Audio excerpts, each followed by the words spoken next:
What's up, guys? Coming to you from beautiful, sunny Tirana, Albania. It's everybody's favorite expat relocator. I am here with my business partner in Saigon. His name is Matt. He helps us open companies for prospective expats looking at living overseas, especially in Vietnam, because that's what we do. He has been there through the entire lockdown. So we're going to get his story. We're going to get some updates on opening up a business in Vietnam for those of you that are interested in that. And we're going to try to cover a diverse amount of topics. So I guess like the first thing we should talk about is how has it changed since this recent lockdown? What do people need to know? They're thinking about opening a company. What's different now than what it was before all this craziness happened? All right. Well, I started looking into this about 2 years ago. And back then, before any of these rules, you could come in with about $10,000 and open up a business. It was pretty easy. But after COVID and I guess your first lockdown, for me to get there was a lot more complicated. So basically what the government does is they've ranked 20 different categories you can come in, and your business needs to fall in one of those categories. So for example, we've been doing IT companies, you can do tax accounting, you can do consulting. There's different categories that you can get in on. So I fell into one of them, and I was able to meet the minimum requirements. But after I arrived, things started changing again. So in the springtime, in April, we were working with the client here. The minimum buy-in was $20,000. And then like that, the government changed the regulation. They said, now you need at least 1 billion VND in your company. That works out to about $43,000, 40, 45, depending on the exchange rate. So that was a huge change. Also, the government's now requiring a little bit of like an audit. So this thing called FDI reporting, which is another big step that we have to help our clients with. It's just basically like an audit form and about $400 a year to avoid a $2,000 fine. That's a new rule as well. Okay, so can you go a little bit into that? What exactly is it? Is it a way of monitoring that you're paying taxes in Vietnam? Yeah, it's just an audit by an accountant saying this guy is sent in all his invoices and he's reported to the government. It's just another administrative step and another cost that we have to deal with now. And the law it's brand new. It's still unclear. A lot of businesses have not filed for it. We don't have to worry about it until March of next year. So as the updates come in, we're able to advise our clients about it, but it's just another step. So there's that. And then there's also another unorthodox way of coming in as well. The alternative method of coming in would be to partner up with a Vietnamese partner. And I'm working with some different consultants on this. And the minimum capital requirement is very low. It's about 5 to 10,000. However, you have to pay very high monthly fees. So the fees can be from $1,500 to $2,500 a month, and don't need the capital requirement, but you can come in, partner up with a Vietnamese person. This contract would last for 1 year. So this is assuming if you have money coming in, but you don't have the capital requirement, that's the big chunk of money. So those are the two ways of coming in now. Other than that, it's really tough to get in unless you're an expert or with this visa. Yeah, I mean, I do visas for people who are just looking to enter to do ESL teaching or for whatever reason, and it's very difficult right now. As far as opening a company, I guess let's just take them through what the process looks like from step one up until they receive their visa and they can enter the country. Well, yeah, that's a good question because now the process is taking a little bit longer. We're looking at probably 9 weeks now. Before it was about 6 to 8, but now we're like 8 to 9 weeks. So the first is what you have to do is we have to find out what category your company can fit in. And some categories might not match. So we have to kind of massage the process a little bit to make sure we can define who you are. Once we do that, then we submit it to our consultants and legal team. They check it out. And then you will receive a huge stack of documents, about an inch thick. And you've got to fill out all the documents. And these are documents for your business registration, your bank account, and basically tax forms for the government. Right. That process takes about, I would say, 4 to 6 weeks. And then your company's set up. Once your company's set up, you take that paper, then you got to go to the government and get your visa. And then that takes another few weeks as well. And, if people want to come to Vietnam, if you live near an embassy or consulate, that's great. But if you don't, you got to mail your passport and other documents to the Vietnamese embassy, or you have to pay for a service to do that. So it can be difficult. So you've got to get that, what they call legalized here, which is like apostille in America. So you've got to get, you have to get your passport legalized, and also your bank statement. So the Vietnamese government needs to see that you have the money in a bank account. It could be anywhere, but they need a legalized bank document that needs to be sealed, given to a consulate or embassy, and then sent here. And then once the Vietnamese government sees you have the money, then they can give you the business visa, or then they give you the company and then the visa process. And then you have about, I think it's 30 days once your company's established, or 60 days, to send your capital requirements to your bank account here in Vietnam. Is the capital investment still 1 billion? Everything is still the same with that? Everything for now, as of, we're at the end of November now. So if this comes out next week, we got to do a new video. But yes, it's 1 billion is the minimum. Anything more than that, it's fine. Whatever you want to do, but a billion's the minimum. And that has to be held in a Vietnamese account. But it's important to reiterate that that is your money. You're not losing any money. You're just putting it into an account in Vietnam. Correct. Yeah. So what the service that we provide is, we're going to set up your bank account with any bank you want. You can choose any bank you want. I would suggest something near your house, because I did not choose the bank near my house. That was kind of a stupid decision. But because the ATM fees are like $3 to $4 here, and you can only take out 2 million VND, which is like $80. So yeah, choose your bank wisely. And then what you'll do is you get the website, the bank account info. Then you go into the bank account and then you change your password. So there's a password, there's no money in the account, but it's your bank account, your address. You change your passwords, and we actually give you 3 accounts: one to transfer money in, a US dollar account, and then an account to pay your Vietnamese bills. And you can transfer within those accounts. But yeah, at no point should you give your billion VND to anyone except yourself. Right. So this is a very safe process. It's very much above board. It's through as legal channels as possible in Vietnam, because it's a very involved process. There's lots of documents involved. It is not a gray area thing, guys. So you're going to need to satisfy all the requirements. Can you give us a little bit of an idea what some of those requirements are, aside from the capital investment? Like, what kind of paperwork will need to be done? What documents will they need to have? Yeah, so it's your bank statement showing the money, your passport, and then we'll send the documents to you. They are in Vietnamese, and we have to guide you through the whole step. One important thing is the signature.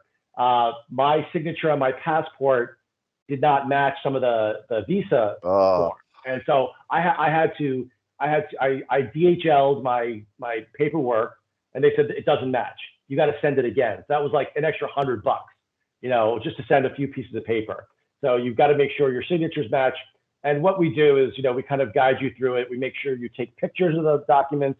We match the signatures, and then we will make sure that if there's any mistake, you've got to reprint it and do it again, so you don't have to make the same mistakes that I made. Right. So I think that's important, because when I market our service, very often some of the replies I get are, "Oh, it's $100 in DHL fees. It's a scam." Of course, we're not DHL, so we're not collecting any of that money. But I think it's important for people to understand that the cost of shipping documents, especially if there's a mistake and it needs to be done more than once, especially if you're talking about things like your passport, I mean, the cost can be substantial. Right. And sending your passport, I was in Korea, and the U.S. embassy was closed. I could not get it certified. The Vietnamese embassy wouldn't do it, so they just said send it here.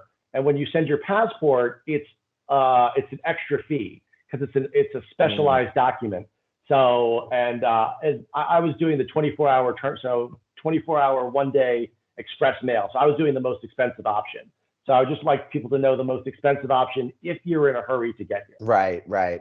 So yeah, it's important that you guys remember that the only costs you pay to us are literally our consulting fees. Anything else we put in any kind of advertising is just to give you a guideline so that you can have an idea of incidentals and related costs. Right, because Now, if you don't have the budget during the process, a lot of bad things can happen. So we want to make sure if you have the money, mhm, plan for it, because we don't want to leave anything out. We say, well, I didn't know about this. I didn't budget for this. We don't want any of that to happen. So we don't want you guys getting upset with us. Also, one thing I would like to add, we mm, also did someone who wanted to come here. Now, if you want to open up your own company, that's fine, but you can bring one partner with you. So if you okay, got boyfriend, girlfriend, wife, whatever, you can bring someone with you and also share in the company and share in the visa. So if okay, you don't, so for example, let's say like I had to bring my son. He's a mhm, dependent. So a dependent right, visa, that was a little bit more complicated. Now I needed his birth certificate, and I needed that legalized at the consulate in San Francisco because he was born in California. So I had to get someone mm, to pick up his birth certificate, mail it to a oof, service, and then get that there. So it does get complicated if you're trying to bring someone. sure, Now, someone asked me before, they wanted to come with 3 people. So that was a little more complicated. You could only have 2 people on the company visa. The third person can be an employee.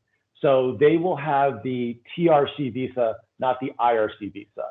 So that adds okay, a little bit more complication because if you and your friends have a company idea or you want to open up a hostel or a small company, 2 can be the partners, the third has to be the employee. So that's something you got to talk about because it's the third person, even though if they invest the money, they won't have any control over it. You'd have to trust your other partners about it. well, let's talk a little bit about the situation with people with dependents, because you're going to have scenarios where someone's looking to open a business, but they may have several children. They're under 18. You had to get the birth certificate, but what's the legalities with that? Like, how is it for bringing a family? You can bring your family. They're not allowing dogs in. I think you can't bring your pets right now, Okay. but yeah, you can bring in your family, but that's an extra $1,000 per person per visa. Okay. Okay. So it can be done. It's a bit of a process and it does cost more, but it absolutely can be done. Absolutely, yeah, yeah. Okay, that's great. Have you seen the process of entering Vietnam through investment get more difficult? Has it gotten easier? The change in April made things a little bit more. It just the process became a little bit longer. That's the only thing. But all of my consultants are very busy now. People are coming in and like it's taking them longer to get back to me. They've got bigger fish to fry. We're coming. We deal a lot with a lot of digital nomads. We deal a lot of people, small business owners. The lawyers are going after some of the bigger companies that want to come here and invest. So they are busy. It's taking a little bit longer for them to get back to me. So that's the only thing that I've seen. So I do think with the collapse of the economy from the recent lockdowns that it could be a very good time for an investor because you're going to be able to get access to properties, housing, things at a much lower price than you normally would. Absolutely. Where you used to live here, I mean, the prices have dropped from like 900 down to like 600 for two Mm, bedrooms. If you look outside, 40% of the apartments are dark at night. I mean, you go to yeah. all those big buildings in D2, it's just they're not lit up like they used to be. That's one thing. And then during the lockdown, several of the restaurants in Tao Dien, they closed, they shut down, but someone else just came in and opened up something new. It was like Right. as soon as the lockdown ended, construction crews just started going and building and building. So I would say like there was maybe 5 or 6 restaurants, and only one I know is still closed. Everyone else, someone else moved in. New coffee shop, new restaurant, whatever. Well, the Vietnamese are very industrious. If they're not being prevented from making money, they will make money. Absolutely, absolutely. Like it is so vibrant now here, and it was just so shortly after the lockdown. They have these rules here, like 50% capacity and stuff. No one's paying attention. Every bar is full. Every restaurant is full. Mm, People are out. The curfew for the bars and restaurants is still 10 p.m., but people are still finding a way around here. sure. So it's more like the way it was under Directive 15 before I left than it is under the horror show of the last few months.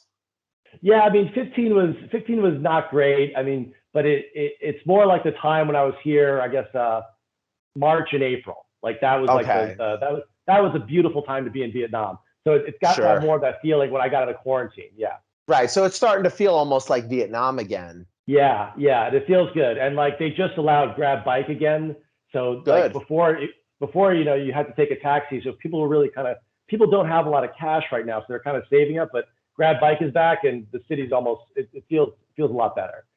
Canceling the grab bikes, I think, was one of the stupidest things possible because it's the supply chain for the city. And I mean, like you could just vaccinate the grab drivers and then just keep the supply chain moving. But, unfortunately, it didn't go that way. I am Yeah. happy to hear that it's opening and that it seems like cooler heads are prevailing. Do you think that it's possible for another lockdown with this new variant that's popping up in South Africa? And if so, do you think it would reach the same kind of level of the previous? I mean, if you're watching these videos, and I mean, I don't have any connection to that. I mean, I read the same news you do, and so does everyone else. Sure. No one has any idea what's going to happen next. Like it's Yeah. just something happens, and then it opens and then it closes. Like we have no idea and no control of the situation. We just got to be No. adaptable to it. Yeah. But what are you feeling like from the vibe? Like what does the energy tell you? I mean, I've been talking to some guys who've been working in like factories and furniture factories, garment industries, and they've lost workers. They've lost, I would say, one guy said only 30% of his workers returned to the garment factory. The city has Wow. lost the city has lost 2 million people that have just left and gone. If the government wants their taxes, people got to be working. People got to be Right. doing stuff. So I just I don't see. I mean, I don't see how people can survive another one. I mean, during the lockdown, I had, my maid still asking me for money. Like she was starving. She didn't have Right. enough money to buy rice. So you have to go send her money. And everyone here in Mastery was helping out the staff here as well. And it was a lot of just was the kindness of people helping out each other and giving small amounts of money, 10, $20 here and there just to buy food. Right. I don't think like we had starvation. Like you don't see a lot of it in the media, but it was not a good situation. It was pretty dark, and I think the powers that be know that. So another lockdown, I just I I hope it doesn't happen again. Let's say that. Well, I'm hoping also because I think with Cambodia completely swinging the door open for tourism, even without quarantine, I think that the neighboring countries are going to have to follow suit. Otherwise, they're going to miss a tremendous opportunity. I think that a lot of these countries have underestimated the necessity of tourism. And I think there is safe ways to do it. I think prior to the more extreme measures that came in the last year, the way that Vietnam was managing the pandemic initially was really pretty reasonable for investors, for people who wanted to still enter the country to work. And I definitely hope to see things return to that. Hmm. Definitely, yeah. So you were here like pretty much a little bit before everything kind of went nuts. I left the day before Directive 15 turned into Directive 16. So, I have contacts inside, the government from visa services and stuff. So I was already hearing that it was going to be a lot worse than we were being told. And a lot of the people very close to me were telling me, listen, if you don't need to be in Vietnam for the next 5 months, maybe you should go somewhere else. So I decided Mhm. I'm going to get out of here. And it looks like I dodged a bullet because it sounds like it was a real horror show. Can you tell us about what your experience was like throughout that?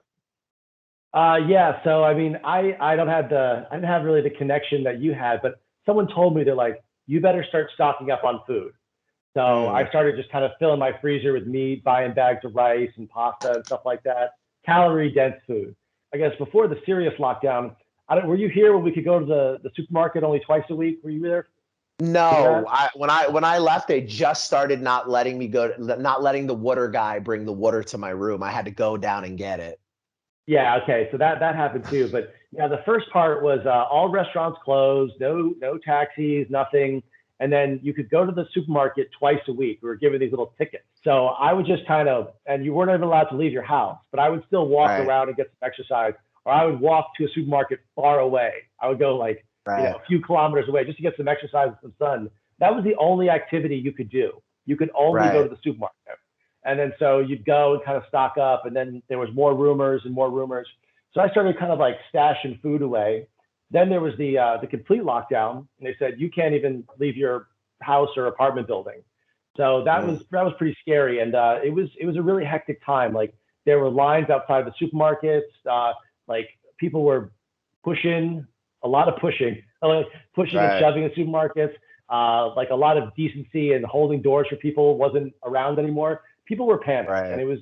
it was very worrisome. And then even the little mart in our building was shut down. They closed the mart, Mm. so they closed everything down, and then they announced that hey, we're gonna bring you food. We're gonna if you guys run out, and then so they said you can order eight items. I think it was first week they order 8 items, but it can't be anything else but food. So for Right. if you want a toothbrush or some toilet paper, you're No. SOL. Like it's not going to happen. Like you need some food. So the Taotian local government said, okay, well we'll have this English hotline on Zalo. You can text. So I Hmm. just texted. I'm like, this is what I want, like kind of chicken, rice, oil, basic stuff. And then they were like, okay. And then I didn't hear from them for like 2 days, 3 days, four. And then I think by the eighth day, the woman's like, this is not my problem. I'm a volunteer. Let me pass you on to somebody else. So I Right. talked to someone else, and they were like, I ordered these 8 things. They're like, oh yeah, we're really busy right now. We can't help you. I had Oh enough food for God. about 2 to 3, 4 weeks if I stretched it. But like the stress of like not having like food for Hmm. me and your kid, that was or the uncertainty of it, and you kind of had to Right. watch like do you have enough dish soap, do you have enough like shampoo, like what are the Mm. things, the little things you don't think about needing. And then finally that was about 10 days of that, and then the government said okay, they started allowing supermarkets to deliver, and then the Right. rule was 15 items, all food, no non-food again. So I was Mm. reading online, people were like brushing their teeth with coconut oil. Right. People getting real creative with the bum gun. So it was Jeez. So then so they were allowed to deliver, and then our area, the Vinmart here in Vincom, they were the Mm. only thing that was open. So they were exclusively to our building area. So you just Right. so you text them like I text them the list of 15 things, and maybe like 10 would show up, and like Right. sometimes they like, oh, we don't have eggs, or like we're out of coffee. I'm like, just like so Jesus. so then like the smaller marts started opening up and they started to deliver.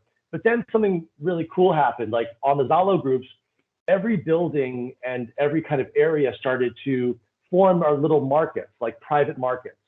So you would go on and like there would be the egg lady, and then she's like, I got eggs. Like you got to order Right. 60 eggs. I'm like, no problem. So they started the deliveries of delivery drivers could come. So then things started picking up, and then you could start Right. ordering stuff. Like after a few weeks, you could order beer. Like there was no alcohol for like 2 weeks delivery. You could order beer if you wanted.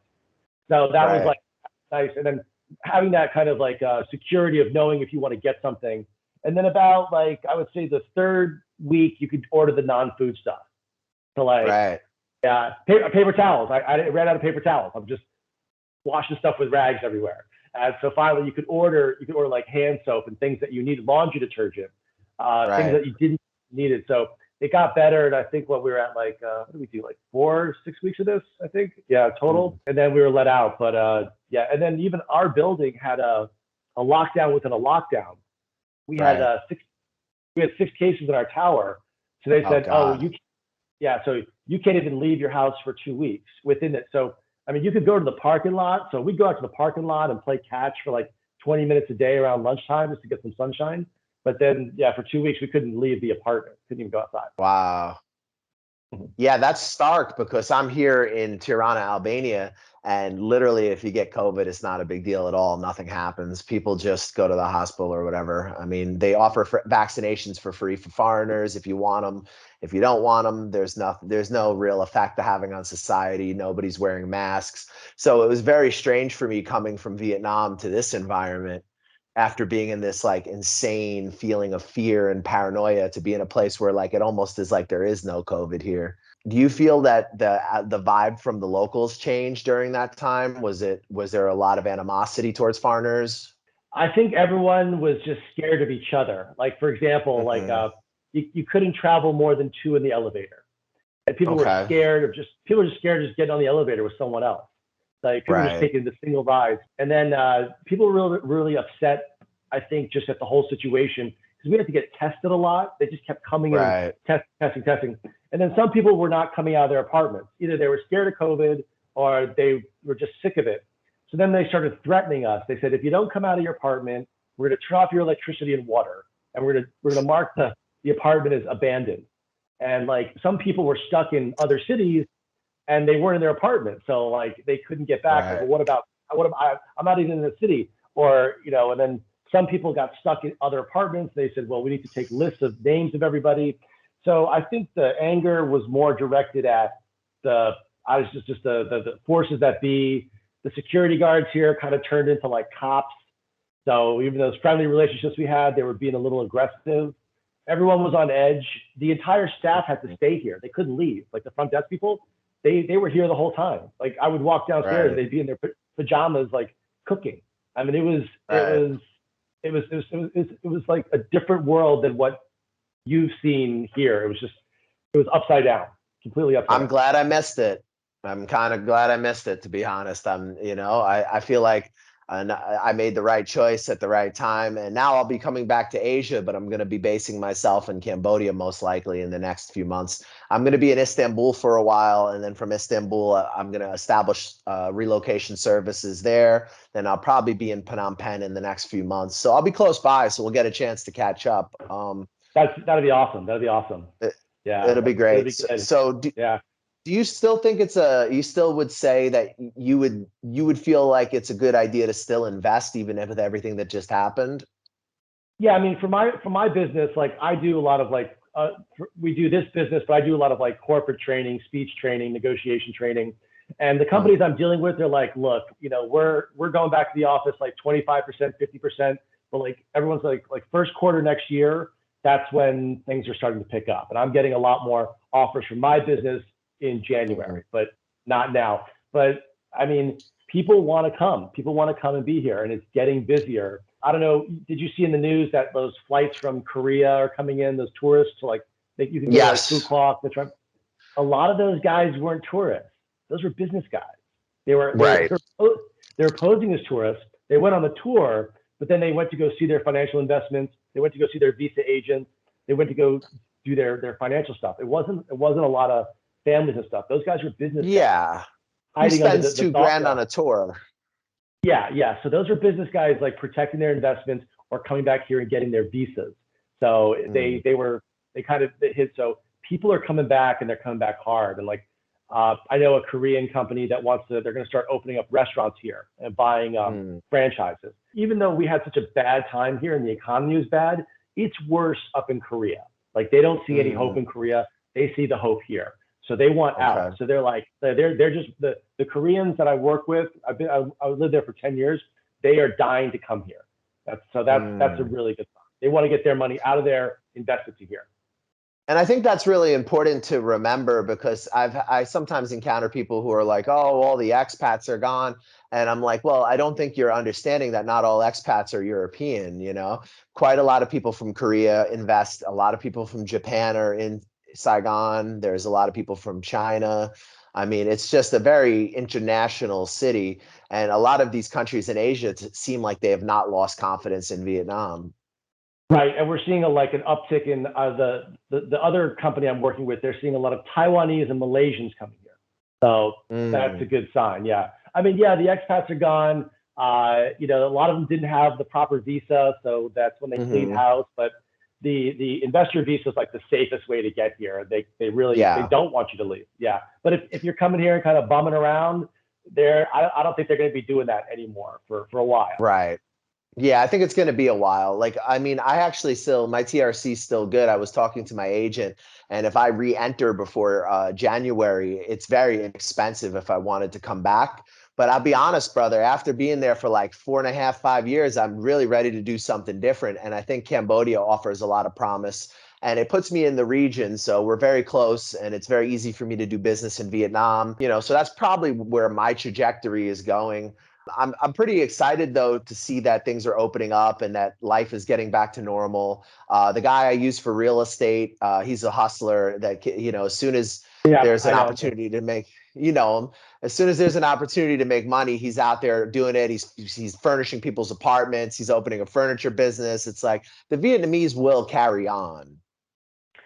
Absolutely, and there's these kind of these rules of showing your pass and getting in places. But the Vietnamese, they're like, hey, come on in, let's get your let's let's make some money, or please spend your money at my business. And people are very eager to get back and do this. They're fed up. They want to start a business. They contact us. We put them in touch with you.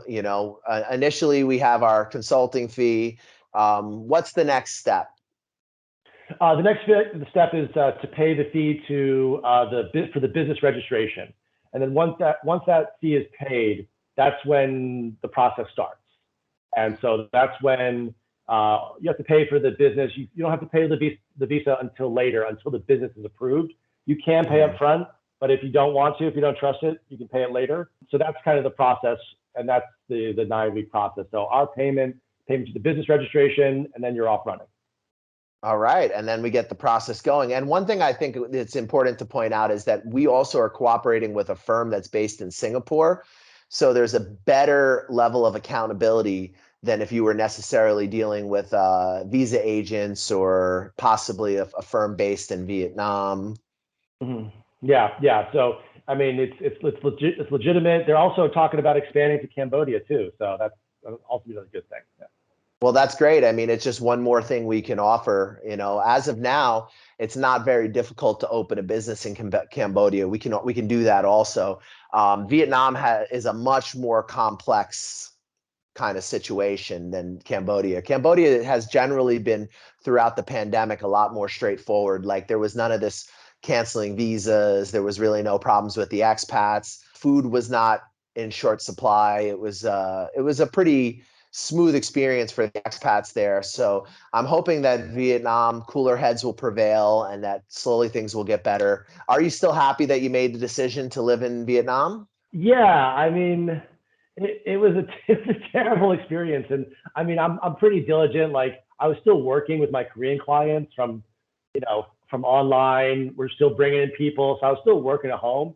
I was doing kettlebells every day or yoga, and Nice. I was trying to eat like one meal a day, but it was I stayed like a prisoner, like a model prisoner. Yeah. But I mean, I talked to someone who does party planning here, and I was asking, "Are you guys doing anything for Christmas?" And she was like, "Look, my staff, they've either left, they're gone, or they're having mental issues or depression." And I'm like, it's like the mental aspect of this lockdown, it affected a lot of people. So if you didn't use your time wisely, it really got to people. So I'm okay. Like I'm happy. I'm okay. Tomorrow I'll be fine. But like other people, there is still some of that kind of like leftover residual, I guess, trauma from the whole thing. So I'm happy I stayed. Yeah, I can tough it out. But this is not a place for the weak here. And like you said, I think no one's gonna like kind of watch your back here. No one's gonna prevent you from hurting yourself.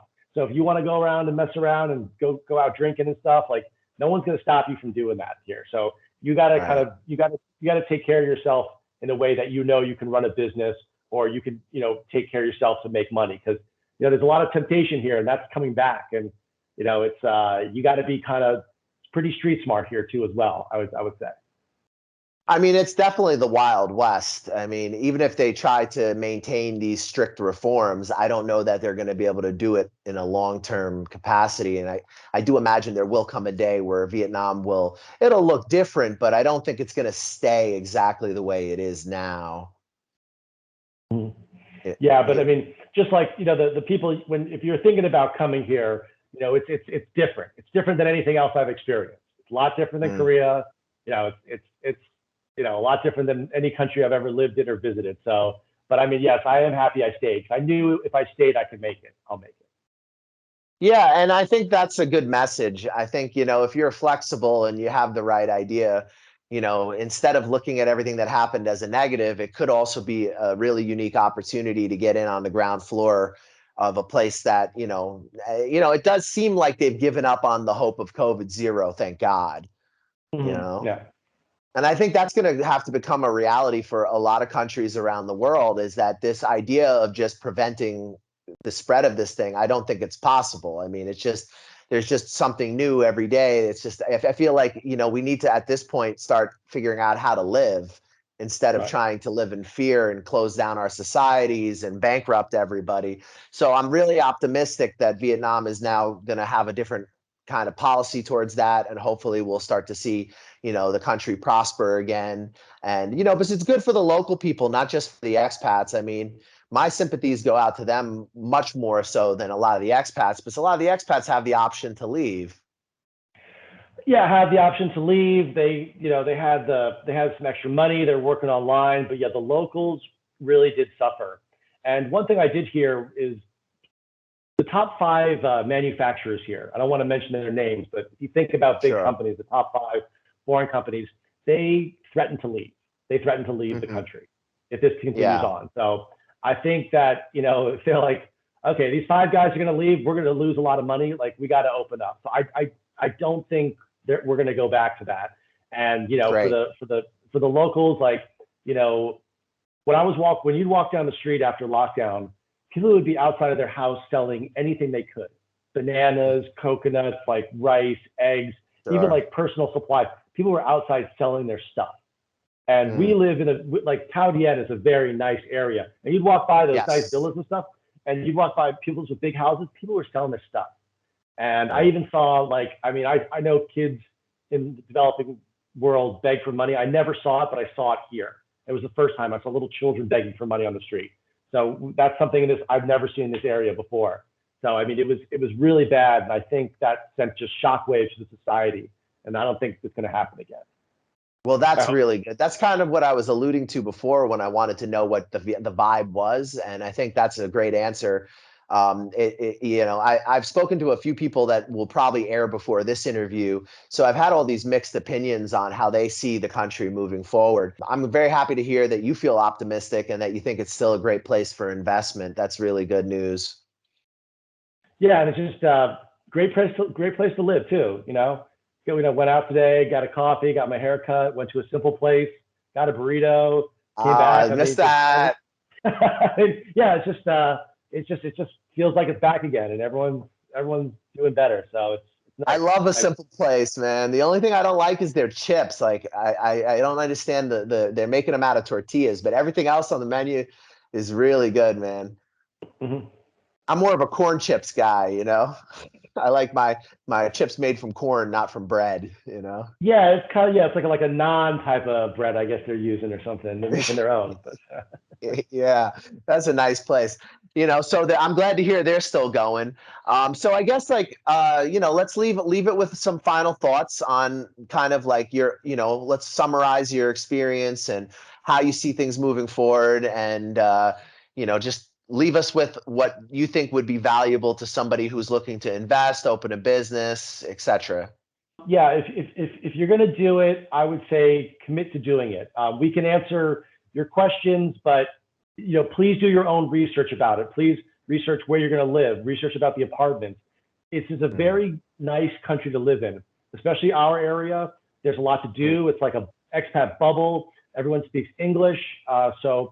And the rents are going to be a lot lower. So you can live here, you can make it if you've got the drive and the will to do it. No one's going to help you do it except yourself, though. That's the thing. So you got to get out there yourself and you got to do it. And when you commit to it, it's a great decision. I haven't met anyone here. I've been here since February that regretted it or didn't like it. Everyone here, even the expats who got kicked out, they want to come back. They want to get back, but they don't know. They don't know how. They don't know how. Those visas are, so people are dying to come back in. No one's really complaining about it. So and the people who stayed, I mean, it was an awful time, but everyone here is so happy that things are open again. So if you want to come here or anywhere else, another country, but yeah, just get your idea, commit to it. If you have and also with this company, if you'd like to open a company here, you don't have to work. You don't have to do anything.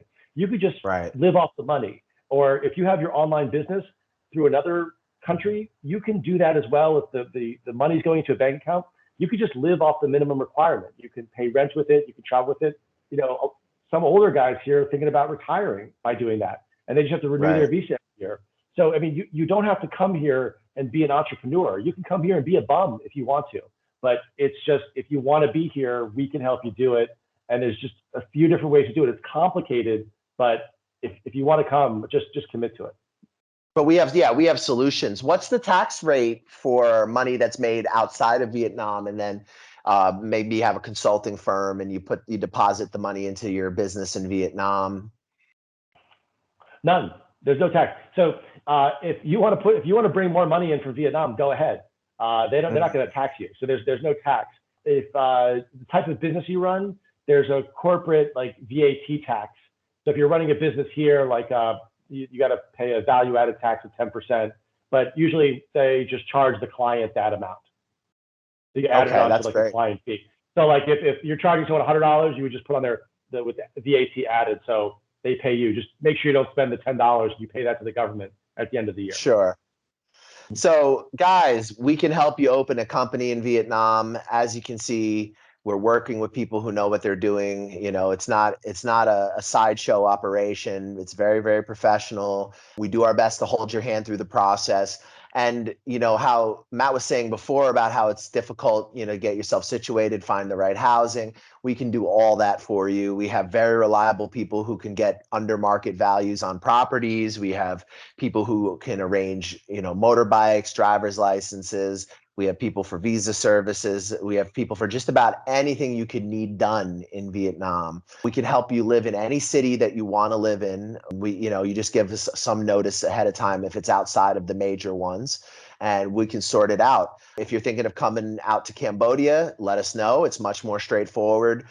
We can get invitation letters. We can get what's called potential investor visas, so that you enter on a 1-year visa rather than entering on a tourist visa and then hoping that you can switch it if you pay people. We avoid all those problems and we just get you in on a 1-year visa. We can also help you open businesses in Cambodia. We can help you open businesses in Albania. At the moment, right now, we're working on a project with a fellow who's trying to open a plastic surgery recovery clinic here. And we're helping him find villas. We're helping him with the legal side of it. We're going to be expanding the services, hopefully, if everything goes well, into Istanbul as well, because it's another really popular destination for expats and for people who have income from outside of the country. So there's a lot on the table. If you guys are thinking about doing the ESL teaching thing, there is a tremendous amount of opportunity in Cambodia right now. It's very similar to Vietnam. Most of the expats did not survive. So there is a lot of openings in different positions.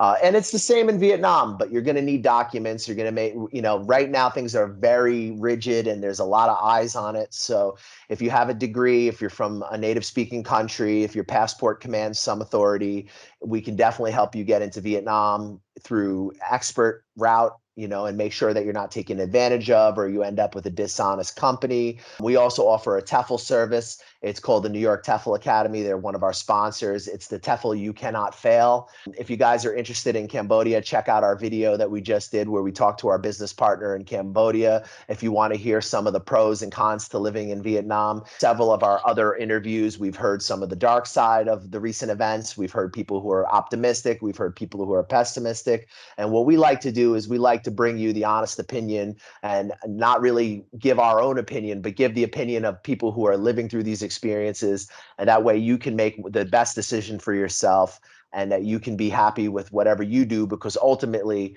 it's not up to me to decide for you what's right. I'm here to facilitate, to make the process easier.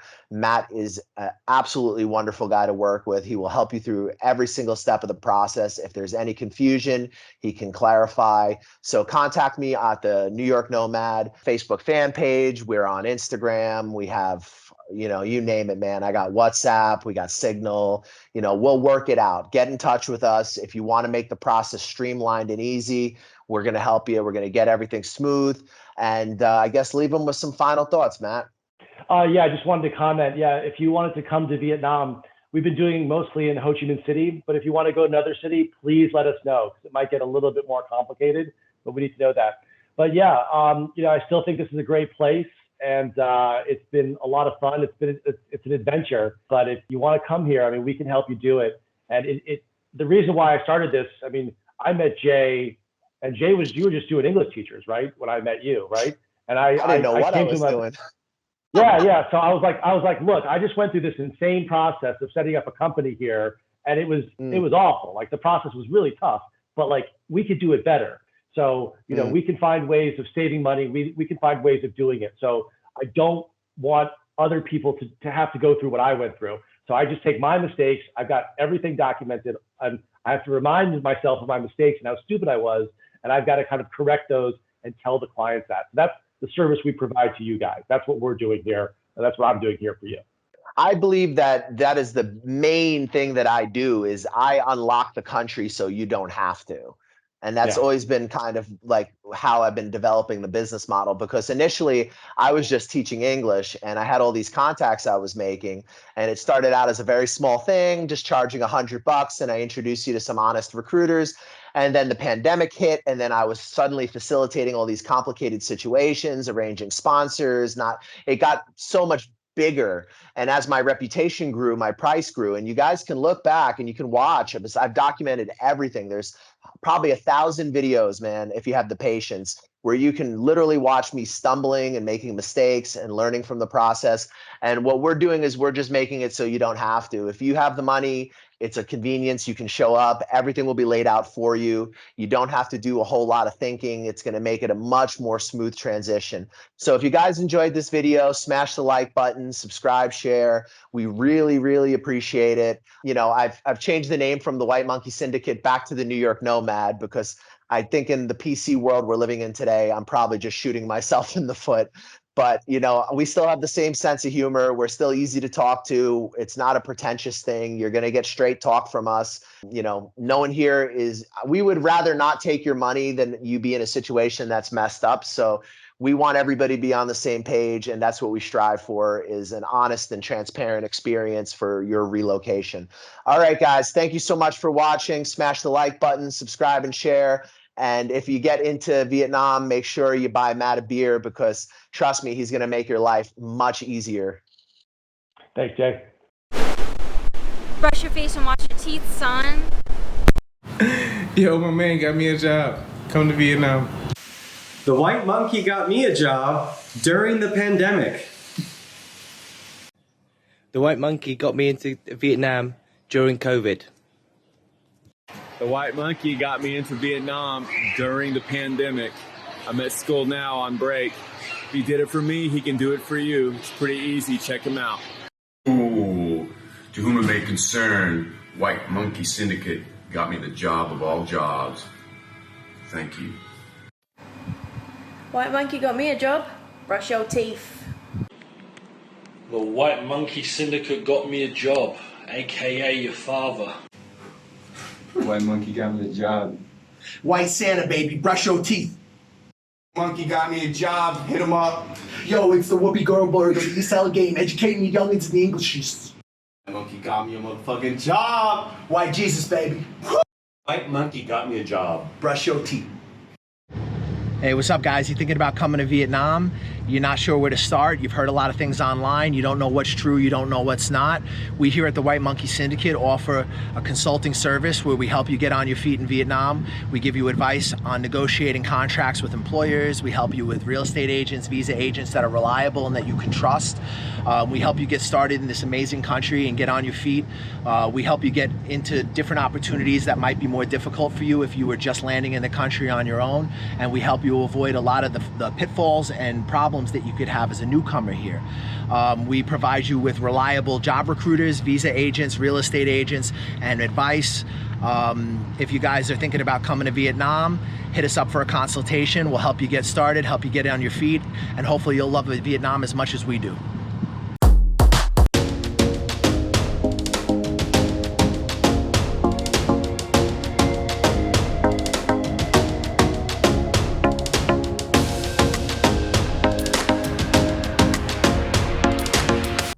What do you think of when you think of Albania? I think of opportunity. I think of a country that's open. I think of a country that wants long stay expats, that wants people to come and invest, wants new ideas. and is looking towards the West.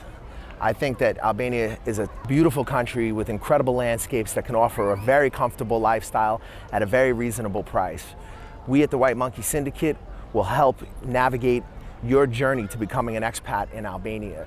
We're working with some of the top lawyers in the city. We can help establish businesses. We can help you get your residency. We can help you get real estate. We can arrange almost any contact that you might need for the process of moving here in almost any city in the country. We will simplify the process. We'll make it a lot easier for you to move to a country that maybe in the past would have been more of a challenge. With our help, it's going to be a walk in the park.